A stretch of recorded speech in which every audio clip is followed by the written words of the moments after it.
जय श्री राम बच्चों। Class 12 chemistry chapter 3 chemical kinetics. Last class में मैंने तुम लोगों को क्या पढ़ाया था बच्चों? फैक्टर्स। मैंने तुम लोगों को कुछ ऐसे फैक्टर्स बताए थे जिसकी वजह से रेट ऑफ रिएक्शन पर क्या इफेक्ट पड़ता है। याद है कि भूल गए? एक बार जल्दी से नाम बता दो। टेम्परेचर, एक बच्चे ने बोला था pressure, catalyst, surface area, concentration of reactant और एक्सपोजर टू रेडिएशन और कुछ नेचर ऑफ रिएक्टेंट्स, है ना? जैसे CO2 और NO2 वाला रिएक्शन लिखा था, तो ये हमने लास्ट क्लास में डिस्कस कर लिया था। अब हमें वही 6 के 6 डिटेल में स्टडी करनी है। समझ में आ गया? जिसमें से आज हम पढ़ने वाले हैं dependence of concentration of reactants on the rate of reaction, यानी कि dependence of rate of reaction on concentration। बच्चों ये टॉपिक के नाम से क्या समझ में आ रहा है?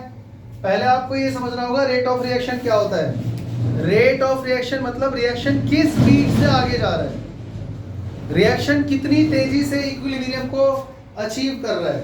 समझ में आ गया? हालांकि वो कांस्टेंट स्पीड से नहीं चलता है, पहले तेज फिर धीरे हो जाता है। क्लियर है ना ये चीज? तो जो रेट ऑफ रिएक्शन है उस पर कंसंट्रेशन का क्या इफेक्ट पड़ता है।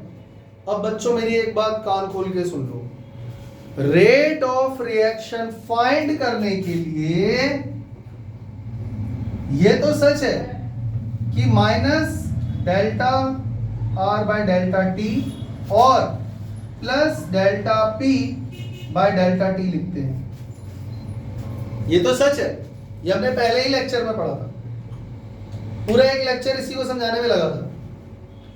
रेट ऑफ रिएक्शन फाइंड करने के लिए आप रिएक्टेंट की कंसंट्रेशन, प्रोडक्ट की कंसंट्रेशन दोनों का यूज कर सकते हो, दोनों में से किसी एक का भी कर सकते हो। लेकिन रेट ऑफ रिएक्शन डिपेंड किस पर कर रहा है? इस पर या इस पर? दिमाग लगा के जवाब दो।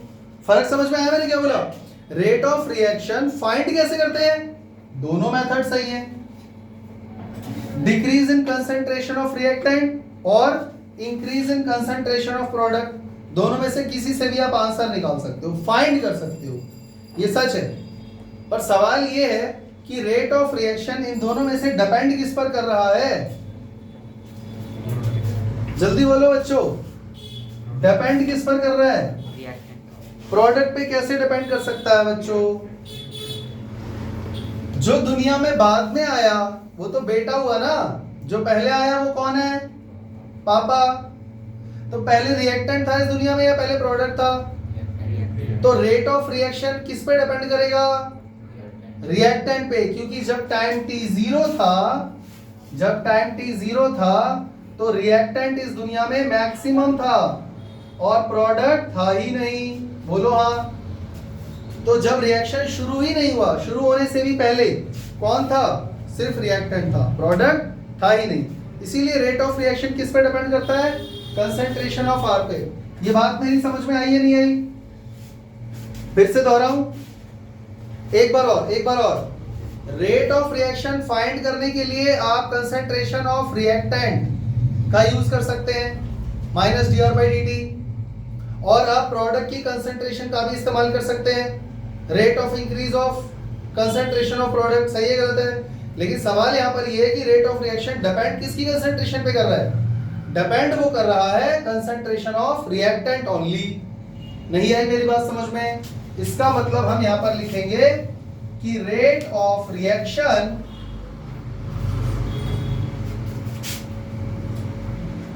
Depends on concentration of reactants only। ये वाला पॉइंट समझ में आया कि नहीं? समझ में आ गया? तो लॉ ऑफ मास एक्शन क्या बोलता है? लॉ ऑफ मास एक्शन क्या बोलता है बच्चों? यही स्टेटमेंट जो ऊपर लिखा हुआ है इसको थोड़ा सा मॉडिफाई कर देंगे, बन जाएगा लॉ ऑफ मास एक्शन। मतलब कि rate rate of a reaction at a particular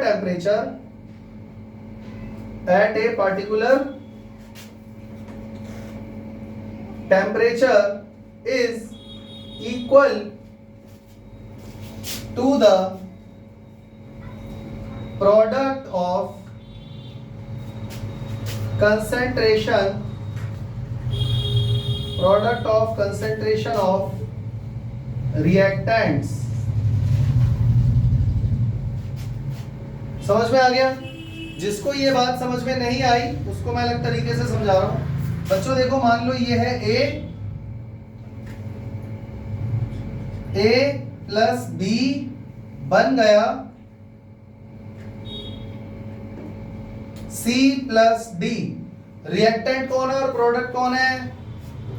अरे रिएक्टेंट कौन है? AB। तो मैं बस ये कहना चाहता हूं कि जो रेट ऑफ रिएक्शन उसको R से डिनोट कर दूं।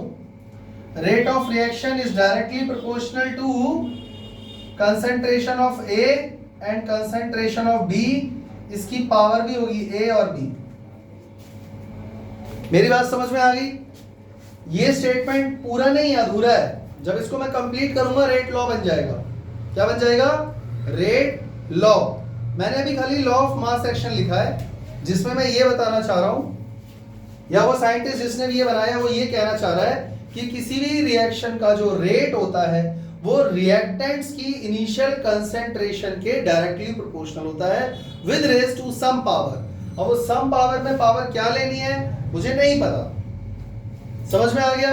इतनी बात समझ में आ गई? क्या ये लिख सकते हैं बच्चों हम लोग? Are directly proportional to C power X D power Y. सही है गलत है? अरे सही है गलत है? यहां पर मैंने रिएक्टेंट ले लिया तो सही है। सॉरी रिएक्टेंट की वजह प्रोडक्ट लिख दिया। क्या ये सही है? नहीं बच्चों, गलत। हम प्रोडक्ट की कंसेंट्रेशन का मल्टीप्लाई नहीं कर सकते। प्रोडक्ट की कंसेंट्रेशन पर रेट ऑफ रिएक्शन डिपेंड नहीं करता। ये बात समझ में आ गई? अब ये जो पावर ए और बी है ना, ए एंड बी में और may not be equal to stoichiometric coefficients. जैसे मान लो इसके आगे 1 लिखा है, इसके आगे 2 लिखा है, इसके आगे 3 लिखा है, इसके आगे 4 लिखा है। स्टोइशियोमेट्रिक कोएफिशिएंट होते हैं ना, तो जरूरी नहीं है कि स्टोइशियोमेट्रिक कोएफिशिएंट हो। जैसे ए का स्टोइशियोमेट्रिक कोएफिशिएंट ए है, बी वाला जो रिएक्टेंट है उसका स्टोइशियोमेट्रिक कोएफिशिएंट स्मॉल बी है, तो इसका ये मतलब नहीं है कि यही इसकी पावर बन जाएगी। वो सेम हो भी सकता है और नहीं भी हो सकता। आगे बात समझ में है? मे और may not be equal to मतलब ये एक्स वाई ए बी के इक्वल हो भी सकता है और नहीं भी हो सकता। इतनी बात समझ में आ गई? तो रेट ऑफ रिएक्शन फाइनली क्या बना? Is equal to K A power X और बी पावर वाई। कितने बच्चों को ये बात समझ में आ गई? समझ में आ गई बात? और यहां पर बच्चों के क्या है? के होता है रेट कांस्टेंट। ये बात याद रखना, बहुत ही इंपॉर्टेंट टर्म है ये। के क्या होता है? Rate constant. समझ में आ गया? इसके बाद आता है तुम्हारा रेट लॉ।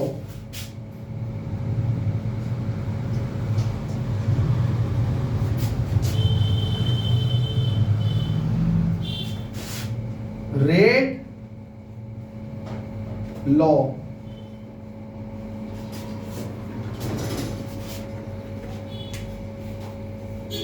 यहां तक हमारा हो गया लॉ ऑफ मास एक्शन, जिसमें ये बात क्लियर हो गई कि रिएक्टेंट की जो कंसेंट्रेशन है उसका अगर मैं प्रोडक्ट कर दूं, मल्टीप्लाई कर दूं with raise to some power, तो हमारे पास रेट ऑफ रिएक्शन आ जाएगा। क्लियर हो गया? अब हम आ रहे हैं रेट लॉ पे। रेट लॉ का स्टेटमेंट बाद में लिखेंगे, पर पहले बच्चों मुझे ये बताओ, यहां पे आरएचएस वाला पार्ट समझ में आ गया? अरे आरएचएस वाला पार्ट समझ में आया कि नहीं? एलएचएस वाला पार्ट समझ में आया? एलएचएस में कौन है? आर। आर मतलब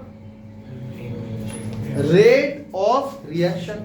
और हम ये अच्छे से जानते हैं बच्चों कि जो रेट ऑफ रिएक्शन होता है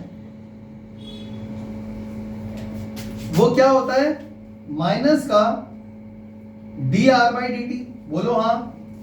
क्या मैं एलएचएस में इस आर की जगह, आर मतलब रेट ऑफ रिएक्शन, क्या मैं एलएचएस में आर की जगह ये चीज पुट कर सकता हूं, हाँ या ना?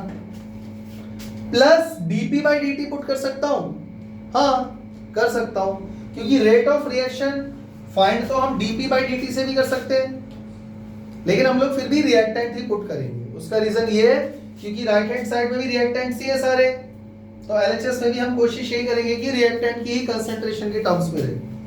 ऐसा इसलिए क्योंकि प्रोडक्ट तो वक्त के साथ बना, बाद में बना, इनिशियली हमारे पास कौन था, इनिशियल तो रिएक्टेंट ही था, तो इसीलिए हम कोशिश ये करेंगे एलएचएस में माइनस का D R by D T लिखेंगे। समझ में आ गया? तो बच्चों अब बताओ रेट ऑफ, ये इक्वेशन क्या बन गई, जरा चेक करो, ये बन गई minus D R by D T, ये बन गया L H S is equal to K A power X and B power Y, हाँ या ना? अब ये जो इक्वेशन तुम्हें नजर आ रही है इसको क्या बोलोगे बच्चों, क्या बन गया ये बन गई डिफरेंशियल रेट इक्वेशन। ये इक्वेशन को हम क्या बोलते हैं, डिफरेंशियल रेट इक्वेशन।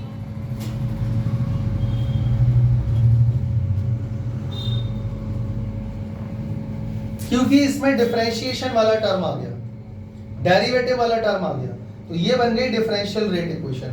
और अगर इसी इक्वेशन को आपने वर्ड्स में लिख दिया, सेंटेंस के फॉर्म में लिख दिया, क्या बन जाएगा बच्चों, क्या बन जाएगा, रेट लॉ। समझ में आ गया?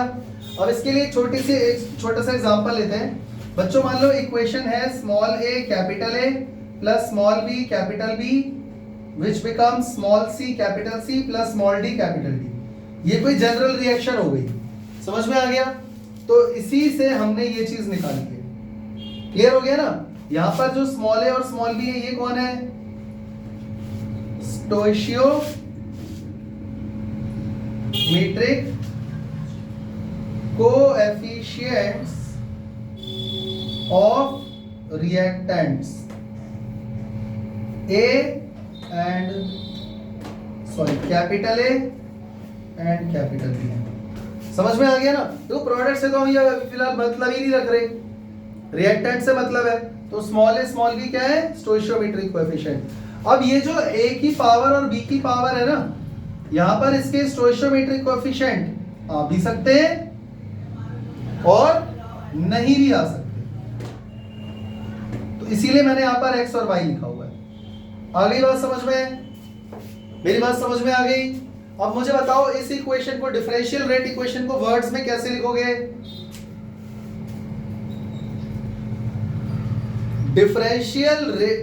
differential rate equation of this general equation states that the rate of reaction can be expressed as the product of concentration of all the reactants with raised to some power which may or may not be equal to their stoichiometric coefficient। नहीं आया समझ में?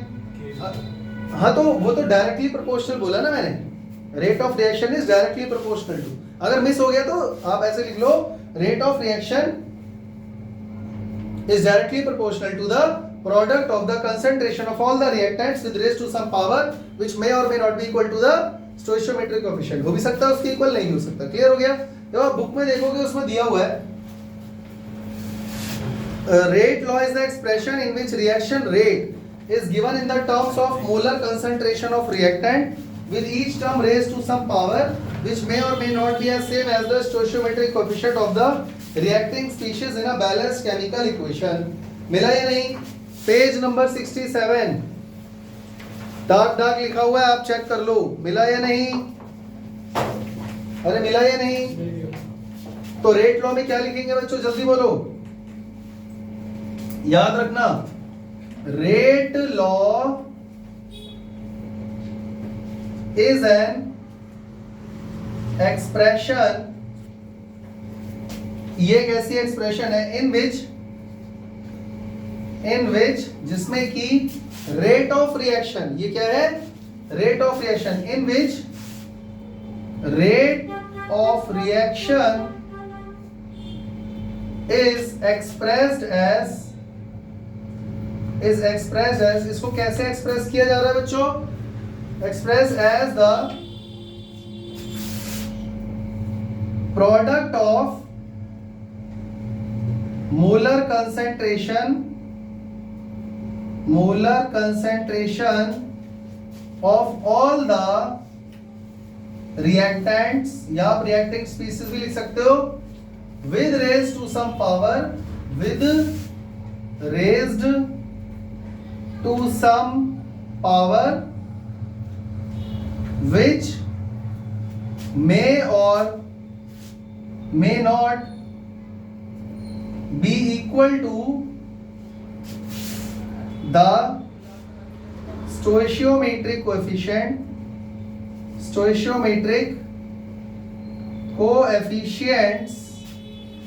of reacting species in a balanced chemical equation. अरे भाई बात समझ में आ गई या नहीं आ गई? मुझे लगता है कि अगर आपको ये एक्सप्रेशन याद हो गई ना, तो इसको वर्ड्स में लिखना कोई बहुत बड़ी बात नहीं है, कोई बहुत बड़ी बात नहीं है. ये हो गई डिफरेंशियल रेट इक्वेशन. इसको इसी को वर्ड्स में कैसे लिखोगे? आप देखो क्या दिख रहा है. Rate of reaction can be expressed as the product of the molar concentration of all the reactants with raised to some power which may और may not be equal to the stoichiometric coefficient of all the reacting species in a balanced chemical equation. बात खत्म. इसी को तो words में लिख रहे हो. आप ये भी बोल सकते हो rate of reaction is directly proportional to the product of the molar concentration of blah blah blah. वही आगेगा. समझ में आ गया? कोई दिक्कत? चले आगे. इसके अलावा के बारे में भी कुछ जरूरी बातें सुन लो बच्चों. के क्या है? याद रखना, रेट कांस्टेंट है, बहुत इंपॉर्टेंट चीज है. तो मैं ये रेस कर रहा हूँ ये वाला पार्ट. मैं यहाँ के बारे में कुछ लिखने जा रहा हूँ, तुम लोग इसको नोट डाउन कर लेना, ठीक है भाई, वीडियो से.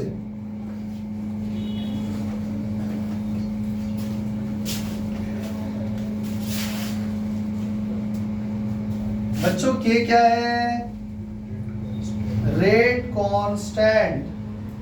इसके बारे में कुछ जरूरी बातें समझ लो. हर रिएक्शन का रेट कांस्टेंट अलग अलग होता है. ये तो बहुत आसान बात है, ये तो समझ ही गए होंगे. यानी डिफरेंट रिएक्शन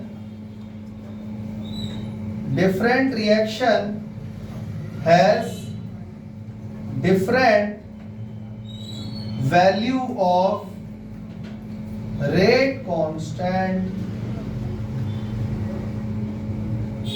बच्चों क्या सेम रिएक्शन के लिए भी के की वैल्यू अलग अलग हो सकती है? क्यों भाई? सेम रिएक्शन है, वही रिएक्टेंट है. यानी अलग अलग टेम्परेचर की अगर आप बात कर रहे हो तो सेम रिएक्शन में भी के की वैल्यू चेंज हो सकती है अगर हम अलग अलग टेम्परेचर लेते हैं. अ same reaction can have different rate constant values at different temperature. समझ गए ना?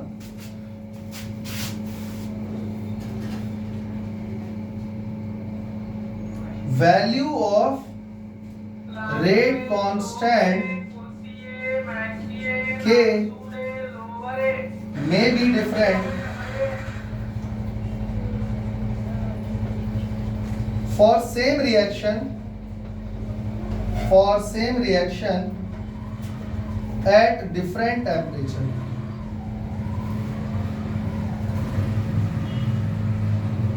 ये समझ में आ गया? और क्या समझ में आ रहा है के से? के बारे में एक और बात जान लो. रेट कांस्टेंट की वैल्यू से हमें रेट ऑफ रिएक्शन का भी काफी हद तक अंदाजा लग जाता है. अगर के की वैल्यू ज्यादा है तो मतलब रिएक्शन फास्ट है, अगर के की वैल्यू कम है तो रेट ऑफ रिएक्शन स्लो है. यानी कि it tells us about the rate of reaction. मतलब रेट ऑफ रिएक्शन मैं शॉर्ट में लिख रहा हूं, डायरेक्टली प्रोपोर्शनल टू के है. अगर के की वैल्यू ज्यादा होगी तो रेट ऑफ रिएक्शन भी ज्यादा होगा, तो रिएक्शन कैसा कहलाएगा? फास्ट। और अगर बच्चों K की वैल्यू कम हुई तो रेट ऑफ रिएक्शन भी कैसा होगा? स्लो होगा। ऐसे रिएक्शन को बोलेंगे स्लो रिएक्शन। समझ में आ गया? कोई दिक्कत? चले आगे, चले आगे।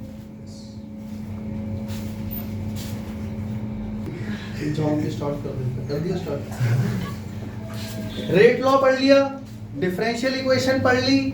अगर मैं तुम्हें कोई रिएक्शन दूं बच्चों, तो क्या तुम उसकी डिफरेंशियल रेट इक्वेशन लिख पाओगे?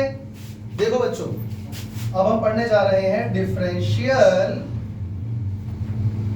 Rate equation.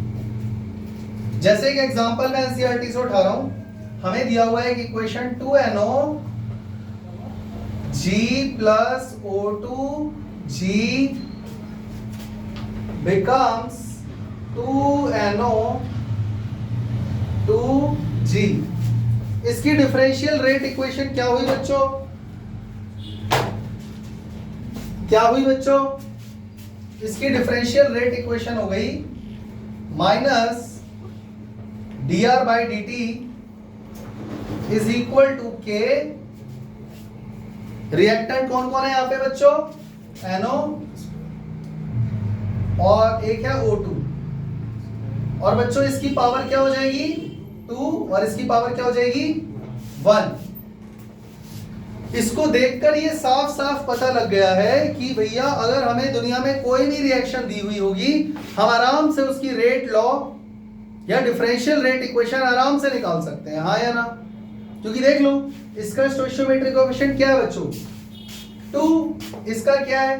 1। और हमने वही पावर लगा दी, और ये सही है। ऐसा ही होता है इस रिएक्शन में, इसकी डिफरेंशियल रेट इक्वेशन यही बनेगी, यानी कि ये सही है। तो क्या हमेशा हम ऐसे ही करें? नहीं, हमेशा ऐसा नहीं करना है। क्योंकि जरा याद करो, रेट लॉ लिखते टाइम मैंने बताया था कि जो स्टोइचियोमेट्रिक कोएफिशिएंट्स हैं वो इन रिएक्टेंट्स के कंसंट्रेशन के पावर के इक्वल हो भी सकते हैं और नहीं भी हो सकते, हाँ या ना? इसका मतलब ये पावर 2 और 1 यहाँ पे आ भी सकते हैं और नहीं भी आ सकते। पर मैंने यहाँ पर एक ऐसा एग्जांपल उठाया है कि स्टोइचियोमेट्रिक कोएफिशिएंट यहाँ पे इन कंसंट्रेशंस की पावर के इक्वल आ गए। पर इसका ये मतलब नहीं है कि हमेशा ऐसा ही करोगे। समझ में आया कि नहीं? समझ में आ गया? चलो एक और रिएक्शन लिखें, एक रिएक्शन और लिखते हैं बच्चों, एक और example. Number 1, number 2, CHCl3 plus Cl2 becomes CCl4 plus HCl। बताओ भैया क्या करें? ये हमें एक इक्वेशन दी हुई है, इसकी डिफरेंशियल रेट इक्वेशन कैसे लिखोगे बच्चों? Minus dr by dt is equal to K. Reactant जो जो है उनकी कंसंट्रेशन लिख दोगे, CHCl3 और Cl2। बच्चों बताओ इसकी पावर क्या होगी? यहाँ पे स्टोइचियोमेट्रिक कोएफिशिएंट्स देख के बताओ जल्दी। 1 तो लिख दूं 1 नहीं, मैंने अभी बताया था स्टोइचियोमेट्रिक कोएफिशिएंट्स जो भी यहाँ पर होगा वो इनकी पावर यहाँ पे हो भी सकती है, नहीं भी हो सकती। तो अगर मैं यहाँ 1 लगा दूंगा तो हमेशा जरूरी नहीं कि वो सही हो जाए। पिछली बार तो सही हो गया था, इस बार अगर 1 लगा दिया तो गलत हो जाएगा। तो यहाँ पे क्या आएगा? इसकी पावर 1 होगी, इसकी पावर 1/2। समझ में आ गया? नहीं आया? हाँ, एक बच्चा कह रहा सर हमें कैसे पता चलेगा? तो आपको कभी पता नहीं चलेगा, आपको लैब में जाके एक्सपेरिमेंट करना पड़ेगा और वहां से जो आपको डाटा मिलेगा, एक्सपेरिमेंटल डाटा, तब आपको इस पावर के बारे में पता चलेगा। और यहां से एक बात और सीख लो, आप कभी भी किसी भी रिएक्शन को सिर्फ देखकर कभी भी उसका रेट लॉ या डिफरेंशियल रेट इक्वेशन नहीं लिख सकते। ये हमेशा सिर्फ एक्सपेरिमेंटल डाटा पर बेस्ड ही होता है। और जब तक हमें ये पावर नहीं मिलेंगी हम रेट इक्वेशन लिख पाएंगे? नहीं लिख पाएंगे। और पावर हमें कब पता लगेगी? जब हम एक्सपेरिमेंटल डाटा पे बिलीव करेंगे। समझ में आ गया? एक और एग्जांपल लिख दूं, एक और number 3, CH3 COOC2H5 plus H2O becomes CH3 COOH plus C2H5OH plus C2H5OH। अब इसकी रेट इक्वेशन क्या बनेगी बच्चों? Minus dr/dt is equal to K। बच्चों एक रिएक्टेंट ये रहा, एक रिएक्टेंट ये रहा, CH3COOC2H5 इसकी कंसंट्रेशन और H2O। अब बताओ पावर क्या आएगी? इसका स्टोइचियोमेट्रिक कोएफिशिएंट कोई नहीं है तो 1 माना जाएगा, इसका भी 1 है तो पावर 1 1 लगा दें? नहीं लगा सकते, तो इसकी पावर आ जाएगी 1 और इसकी पावर आ जाएगी 0। अब ये बात अपने दिमाग में फिट कर लो, यहां से क्या रिजल्ट निकला बच्चों? ये 3 इक्वेशन लिखने के बाद आपके हाथ क्या रिजल्ट लगा? रिजल्ट ये लगा, किसी भी इक्वेशन को मात्र देखने से उसका डिफरेंशियल रेट इक्वेशन नहीं बताया जा सकता। डिफरेंशियल रेट इक्वेशन सिर्फ और सिर्फ केवल कहां से पता चलेगा? एक्सपेरिमेंटल डाटा से। कोई दिक्कत? देखो एनसीईआरटी के अंदर ये चीज लिखी भी हुई है, यहां पर लिखा हुआ है rate law for any reaction cannot be predicted just by merely looking at the Balanced chemical equation theoretically but must be determined experimentally। कोई दिक्कत? तो इसका रिजल्ट ये तुम्हें अपनी कॉपी में लिखना है, क्या लिखोगे? rate law for any reaction cannot be predicted just by merely looking at the reaction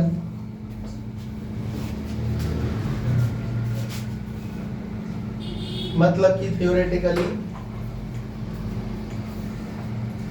but must be determined experimentally। समझ में आ गया? ये बात याद रहेगी, यानी इक्वेशन देख करके जस्ट हम उसका रेट इक्वेशन रेट लॉ नहीं लिख सकते। कोई दिक्कत? चले आगे। इसी के साथ चलते हैं बच्चों अपने अगले टॉपिक की तरफ। हमारा अगला टॉपिक है बहुत छोटा और आसान है पर है बहुत इंपॉर्टेंट, जिसका नाम है ऑर्डर ऑफ ए रिएक्शन। बच्चों तुम लोगों ने ये तो सुना ही होगा, first order reaction, second order reaction. तुम में से कई बच्चे ऐसे हैं जिनके स्कूल में पक्का ऑर्गेनिक स्टार्ट हो चुकी होगी, कुछ टीचर तो स्टार्ट ही ऑर्गेनिक से करते हैं, है ना?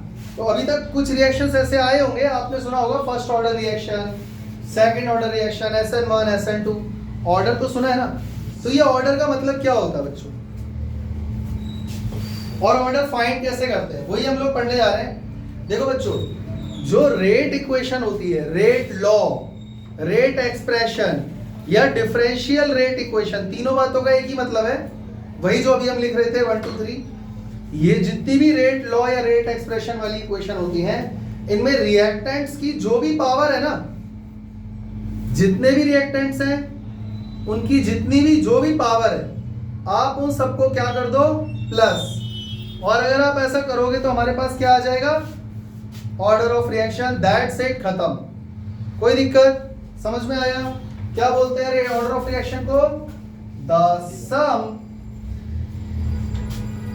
of the powers of all the concentration of the reactants of all the reactants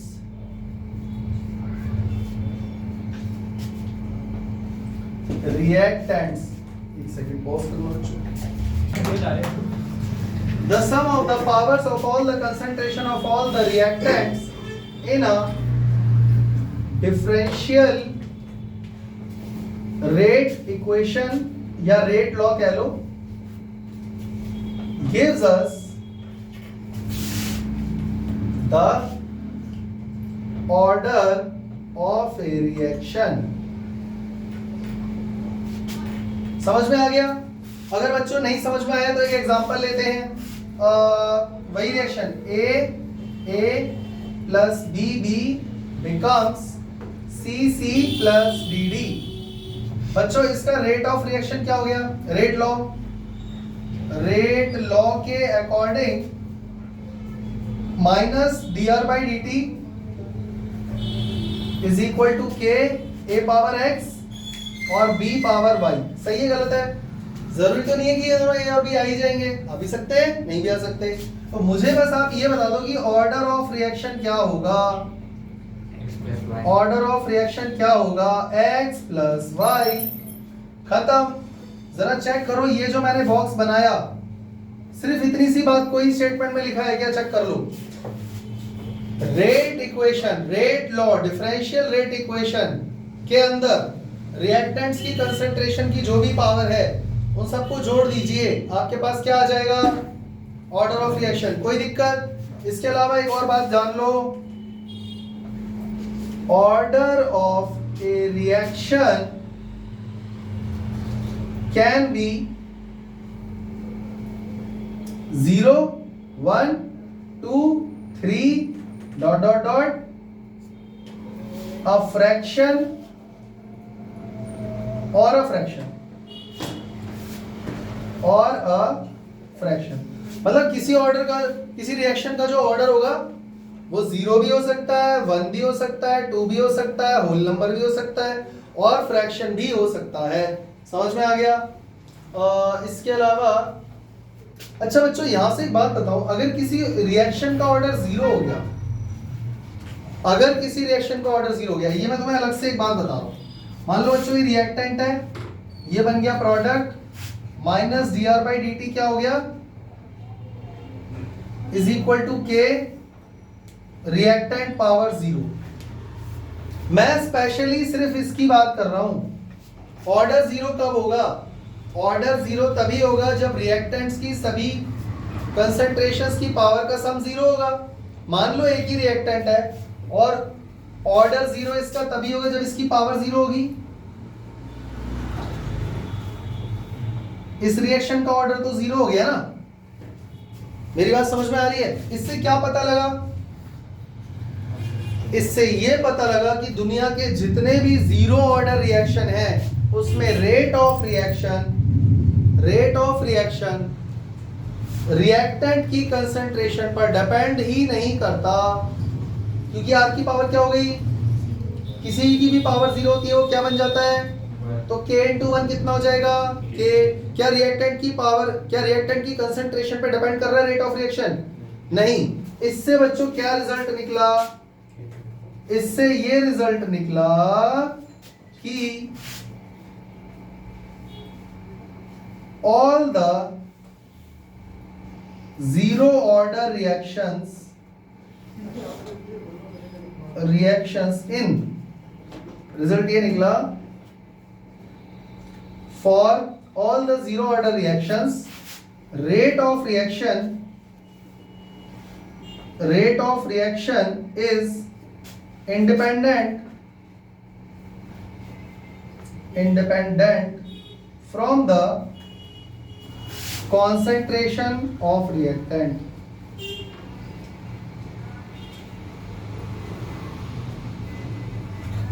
ये एक बहुत ही इंपॉर्टेंट रिजल्ट है बच्चों, पता नहीं तुम इसको क्यों हल्के में ले रहे हो। टॉपिक का नाम क्या था? आज जब लेक्चर स्टार्ट हुआ था सबसे पहले मैंने ऊपर यहाँ पर क्या लिखा था बच्चों? Dependence of rate of reaction on the concentration. याद आया कि भूल गए? कि रेट ऑफ रिएक्शन रिएक्टेंट की कंसंट्रेशन पर डिपेंड कैसे करता है या क्यों करता है। पढ़ लिया पूरा?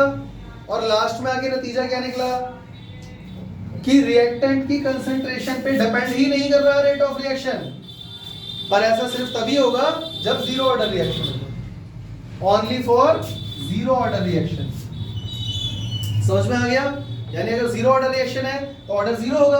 ऑर्डर जीरो का मतलब रिएक्टेंट की पावर जीरो नहीं होगी। रेट लॉ में रिएक्टेंट की पावर जीरो है तो इसका मतलब वो 1 हो जाएगा। इसका मतलब रेट ऑफ रिएक्शन रिएक्टेंट की कंसंट्रेशन पे डिपेंड कर ही नहीं रहा है, only for zero order reaction. कोई दिक्कत?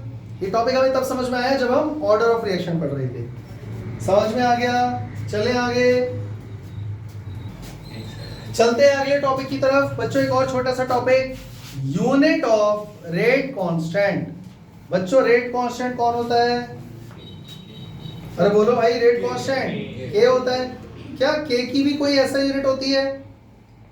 होती होगी, तभी तो पढ़ रहे हैं। तो अब हम क्या पढ़ने जा रहे हैं बच्चों? Unit of rate constant. और रेट कांस्टेंट का मतलब कि अगर के की, अगर देखो ये अपने आप में एक टॉपिक इसलिए बन गया बच्चों क्योंकि अगर किसी की ऐसा यूनिट है तो कोई भी एक ही ऐसा यूनिट होगी ना। जैसे करंट की एम्पियर, एम्पियर में ए लिख दोगे, खत्म, और क्या करोगे? अब यूनिट तो चेंज हो नहीं सकती, यूनिट तो यूनिट है। इसकी भी कोई यूनिट होगी, लिख दो एक लाइन में, हो गया। पूरा टॉपिक क्यों बना दिया इसका? क्योंकि के की यूनिट अलग अलग ऑर्डर ऑफ रिएक्शन में अलग अलग होती है। समझ में आ गया? Unit of rate constant varies with the order of reaction. अब ये कैसे होगा, क्या होगा, क्यों होगा, उसके लिए बोर्ड पे देखते रहो।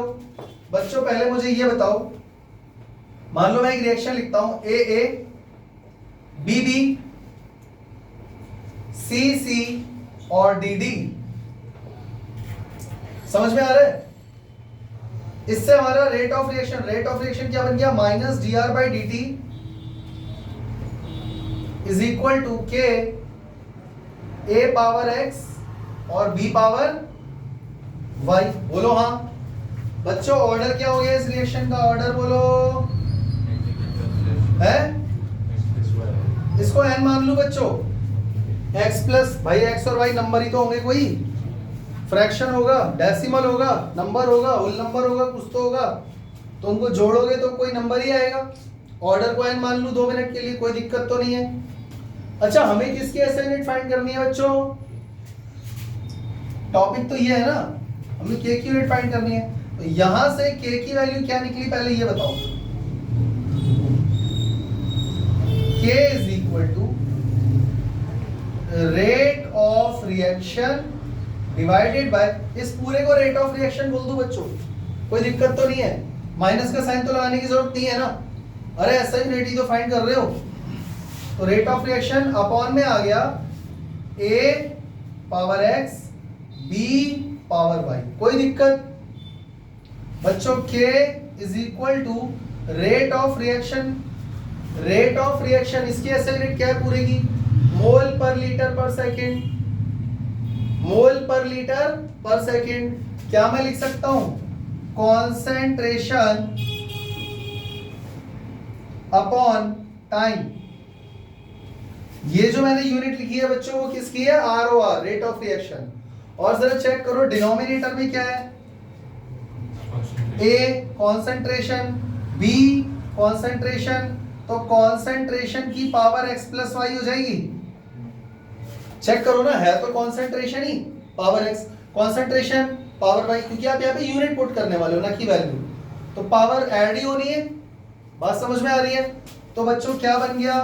k की ऐसा यूनिट का फॉर्मूला बन गया concentration upon time multiply by concentration power x plus Y. अगर ये फॉर्मूला तुम याद रखोगे तो यकीन मानो के की ऐसा यूनिट कभी भी निकालने में दिक्कत नहीं आएगी। समझ में आ गया? नहीं आ रहा समझ में आदित्य? आ गया सर। ठीक है, तो रेट ऑफ रिएक्शन फाइंड करते हैं। देखो मैंने अभी तुम लोगों को बताया अलग अलग ऑर्डर ऑफ रिएक्शन के लिए अलग अलग के की यूनिट होती है, हाँ या ना? तो मान लो बच्चों जीरो ऑर्डर रिएक्शन हुआ, नंबर 1 जीरो ऑर्डर रिएक्शन। यह एक काम करते हैं, टेबल बना देते हैं इसका। एक काम करते हैं, इसका टेबल बना देते हैं। ऑर्डर या रिएक्शन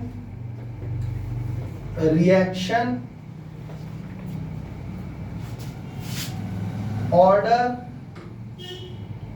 यूनिट ऑफ के, ठीक है।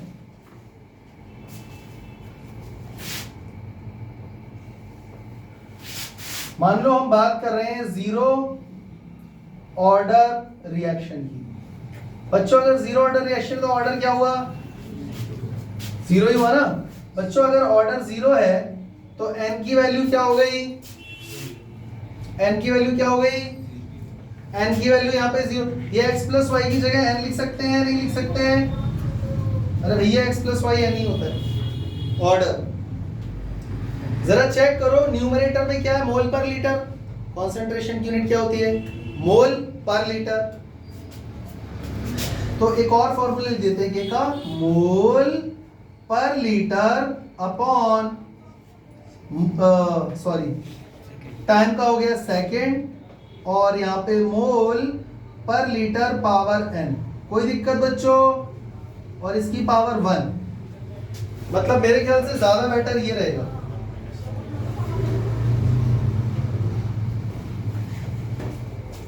अब जरा चेक करो न्यूमरेटर और डिनोमिनेटर का बेस सेम है, इसकी पावर 1 है, इसकी पावर n है। तो जब मैं इसको यहां से हटाऊंगा तो क्या यहाँ पे 1 माइनस n हो जाएगा? चेक करो,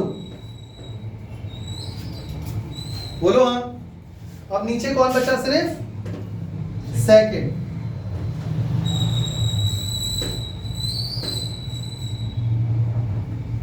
समझ में आ गया? अब आपको खाली वैल्यू पुट करनी है। जीरो ऑर्डर रिएक्शन अगर है तो n की वैल्यू जीरो हो जाएगी। यहां पे n की वैल्यू जीरो पुट करो, बताओ जल्दी क्या आ गया, 1 माइनस जीरो 1। तो यूनिट हो गई के की मोल पर लीटर, और ये सेकंड ऊपर आएगा पर सेकंड। क्या हो गई बच्चों, मोल पर लीटर पर सेकंड। कोई दिक्कत? चले आगे, चलो भाई। फर्स्ट ऑर्डर रिएक्शन,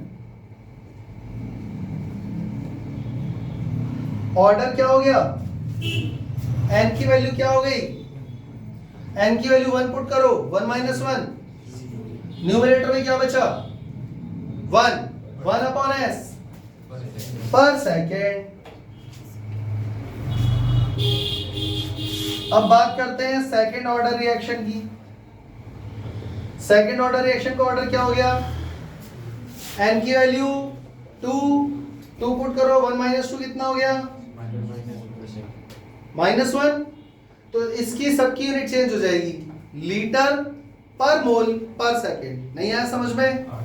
तो ये हो गया मोल -1 लीटर s-1। नहीं आ रहा समझ में? चले आगे। इसी तरीके से आप फाइंड करते चले जाओ।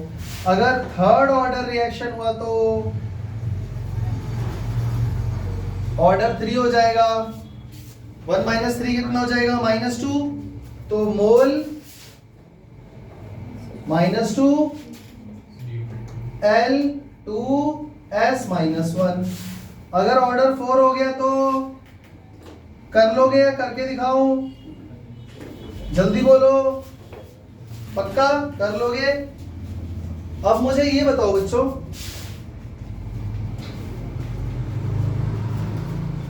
अगर गैसियस रिएक्शन हुई तो क्या होगा? फॉर गैसियस रिएक्शन, तो बच्चों सुनो मेरी बात।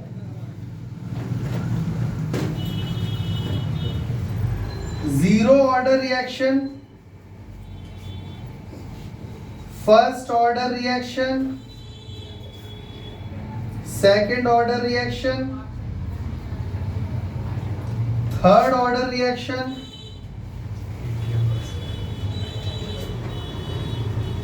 बताओ क्या हो जाएगा के की यूनिट, यूनिट ऑफ के। बच्चों यहाँ पे कुछ नहीं करना, बस ये जो मोल पर लीटर है ना, यहाँ पे आप इमेजिन कर लो एटीएम है। क्या है? एटमॉस्फेयर। तो अगर मान लो जीरो ऑर्डर है तो 1 माइनस 0 कितना हो जाएगा, 1 बचेगा। तो एटीएम पर सेकंड क्या हो गया बच्चों, एटीएम पर सेकंड। बच्चों यहाँ पे अगर फर्स्ट ऑर्डर है तो n की वैल्यू 1 माइनस 1 0, तो पर सेकंड बचेगा अब यहाँ पे सेकंड ऑर्डर है 1 माइनस 2 माइनस 1, तो एटीएम भी माइनस 1 एस भी माइनस 1, तो एटीएम माइनस 1 एस माइनस 1 इसी की तरह चल रहा है। फिर क्या हो जाएगा, एटीएम माइनस 2 एस माइनस 1 चलता रहेगा, कोई दिक्कत। टेबल बनाओ, ये समझ गए, जल्दी बोलो।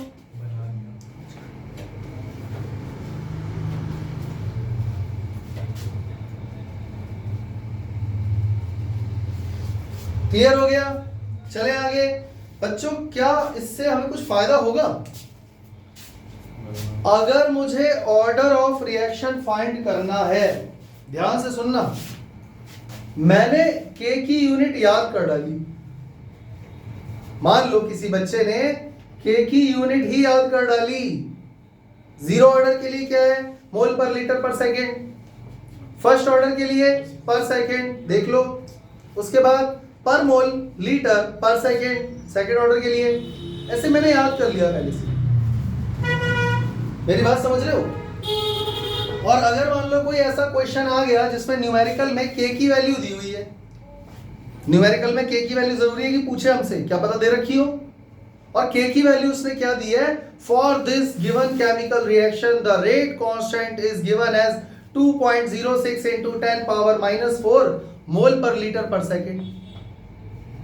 सिर्फ के की वैल्यू और यूनिट देख के मुझे क्या ये अंदाजा नहीं लग गया कि इसका ऑर्डर क्या है, जीरो। मेरी बात समझ में आ रही है? इसका मतलब ये हुआ कि के की ऐसा यूनिट देखकर हम लोग रिएक्शन का ऑर्डर पता लगा सकते हैं। यानी ऑर्डर ऑफ रिएक्शन फाइंड करने के लिए आपको हमेशा x प्लस वाई करने की जरूरत नहीं है। अगर आपको डिफरेंशियल रेट इक्वेशन दी ही नहीं हुई है तो आप ऑर्डर कैसे निकालोगे? समझ में आ गया? तो हम लोग के की ऐसा यूनिट से भी ऑर्डर ऑफ रिएक्शन फाइंड कर सकते हैं, कोई दिक्कत? यही चीज को और बेहतर तरीके से समझने के लिए कुछ क्वेश्चन करते हैं। जो भी कॉन्सेप्ट मैंने आज आप लोगों को समझाया है उसको और बेहतर तरीके से समझने के लिए कुछ क्वेश्चंस करने जा रहे हैं। एनसीईआरटी के ही सॉल्व एग्जांपल है। बोलिए question number 1। Example 3.3 calculate the overall order. एक second, calculate the overall order of a reaction which has the rate expression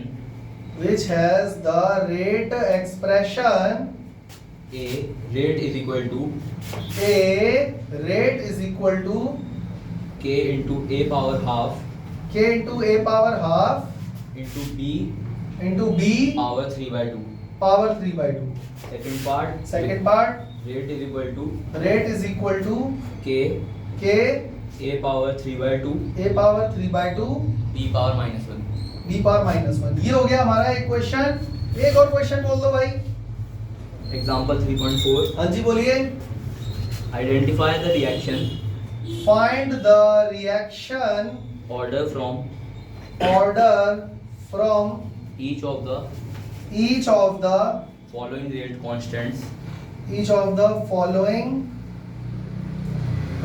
constants. Part 1 k is equal to 2.3 into 10 power minus 5 liter per mole per second. Part 2 k is equal to 3 into 10 power minus 4 per second. Next. दो ही part है। हाँ बच्चों देखो, दो question दिए हुए हैं, दोनों में ही ऑर्डर ऑफ रिएक्शन फाइंड करने को बोल रहा है, और आज ही हमने ये दोनों टॉपिक पढ़े हैं। बोलो हाँ। तो जो ऊपर वाला क्वेश्चन है उसमें कह रहा है calculate the order of reaction. अगर मुझे डिफरेंशियल रेट इक्वेशन दी हुई है तो इससे अच्छा क्या हो सकता है यार ऑर्डर ऑफ रिएक्शन फाइंड करने के लिए? क्या करना है इसमें, जल्दी बोलो। Solution number first part, order find करने के लिए क्या करोगे, इसकी पावर है हाफ और इसकी पावर है 3/2, डेढ़ और आधा जोड़ोगे तो क्या आएगा? अरे जोड़ लोगे या वो भी नहीं करूं? सेकंड पार्ट पे आ जाओ बच्चों। ऑर्डर फाइंड करने के लिए क्या करोगे, इन दोनों की पावर जोड़ोगे, 3/2 यानी डेढ़, डेढ़ में से एक घटा दो यानी कि आधा। कोई दिक्कत नहीं आ रहा समझ में? इसका सॉल्यूशन करें। चलो भाई, सॉल्यूशन नंबर 2 का फर्स्ट पार्ट, क्या के की वैल्यू से मुझे उसका ऑर्डर पता लग जाएगा? के की वैल्यू से वैल्यू से थोड़ी पता चलेगा, यूनिट से। बच्चों के की यूनिट क्या है जरा चेक करो, मोल माइनस 1 LS माइनस 1। इसका ऑर्डर तो 2 है, इसका ऑर्डर क्या है? उसके लिए आपको ऐसा यूनिट याद होनी चाहिए। अगर याद नहीं है तो फिर आपको फिर सॉल्व करना पड़ेगा, आपका टाइम वेस्ट होगा। बच्चों पर सेकंड, इसका ऑर्डर तो 1 है, इसमें के की ऐसा यूनिट क्या है? तो इसका ऑर्डर क्या हुआ? समझ में आया कि नहीं? इस तरीके के क्वेश्चन एमसीक्यू में देकर आपको फंसा सकते हैं वो लोग, तो इसकी तैयारी करके जाना। तो मुझे लगता है आज की क्लास के लिए इतना काफी है। मिलते हैं बच्चों नेक्स्ट क्लास में इसी जोश के साथ। तब तक के लिए जय हिंद, जय श्री राम।